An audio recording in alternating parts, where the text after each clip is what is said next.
Kasih karunia dan damai sejahtera Allah Bapa kita dan anaknya Tuhan Yesus Kristus menyertai saudara. Amin. Shalom, saudara-saudari yang terkasih di dalam nama Tuhan Yesus Kristus. Senang bisa menyapa saudara di tempat saudara berada hari ini, dalam dimensi yang berbeda tetapi dalam dunia yang sama. Sebagai insan yang diciptakan untuk Tuhan, sebelum kita melakukan rangkaian aktivitas kita pada hari ini, marilah kita mengawalinya dengan mendengarkan firman Tuhan. Shalom, pembacaan firman Tuhan ayat harian kita pada pagi hari ini yang tertulis pada Roma 15 ayat 1. Demikian firman Tuhan. Kita yang kuat wajib menanggung kelemahan orang yang tidak kuat, dan jangan kita mencari kesenangan kita sendiri. Demikian firman Tuhan. Shalom.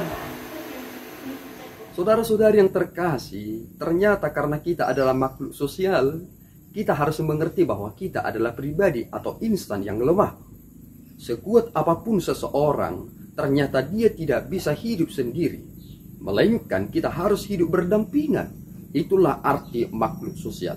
Kita bukan berada dalam hukum rimba yang dimana orang yang terkuat maka dia adalah orang yang bisa hidup lama dengan memangsa yang lainnya supaya dapat melanjutkan keberlangsungan hidupnya. Tetapi kita adalah makhluk sosial yang harus mendahulukan sifat-sifat humanis, bukan mendahulukan sikap-sikap yang bersifat anarkis.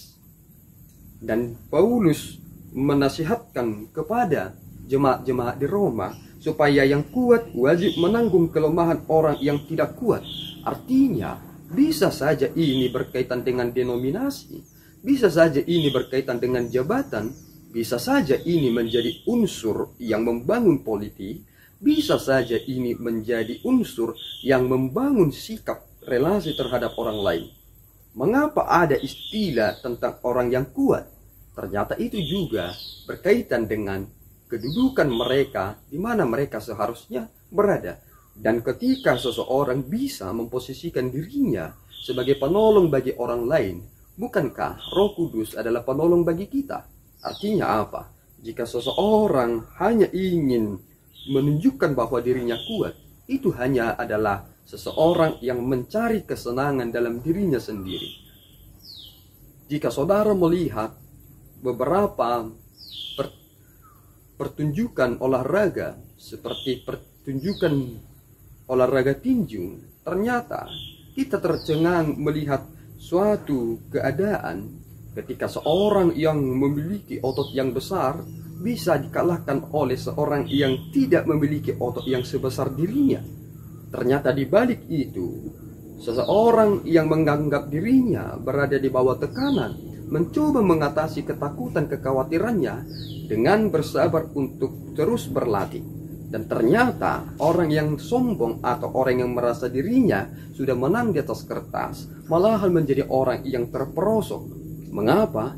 Karena dia ingin menyombongkan apa yang dia miliki, tetapi tidak menghindarkan dirinya dari segala kemungkinan. Akibatnya kebanyakan orang yang sombong akan jatuh sendirinya karena mereka tidak bisa membendung hal-hal yang sudah menjadi celah dalam dirinya yang membuat dia semakin keropos.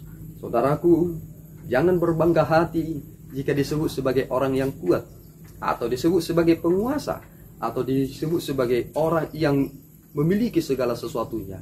Tetapi katakanlah, aku sangat lega di surga nanti ketika apa yang Tuhan titipkan kepadaku adalah bagian untuk menolong orang lain. Jangan pernah dahulukan kekuasaan saudara, tetapi izinkanlah kekuasaan Tuhan mutlak memerintah dalam hidup saudara. Amin. Kita berdoa. Ya Allah Tuhan kami bersyukur atas anugerah-Mu yang memelihara hidup kami. Tuhan, jadikanlah kami menjadi pribadi yang saling hidup tolong-menolong, sehingga kami tidak selalu mencari kesenangan diri, tetapi kami ingin mendahulukan kasih karunia Tuhan dalam rahmat yang Tuhan beri bagi kami. Berikanlah kami ya Tuhan kemampuan untuk mengerti bahwa kami adalah orang yang sangat diperlukan oleh orang lain yang tidak bisa hidup sendiri dalam dunia ini. Dan mampukan kami ya Tuhan untuk menjalani hidup kami sehingga kami menjadi orang-orang yang memenangkan kehidupan ini di dalam kasih setia Bapa.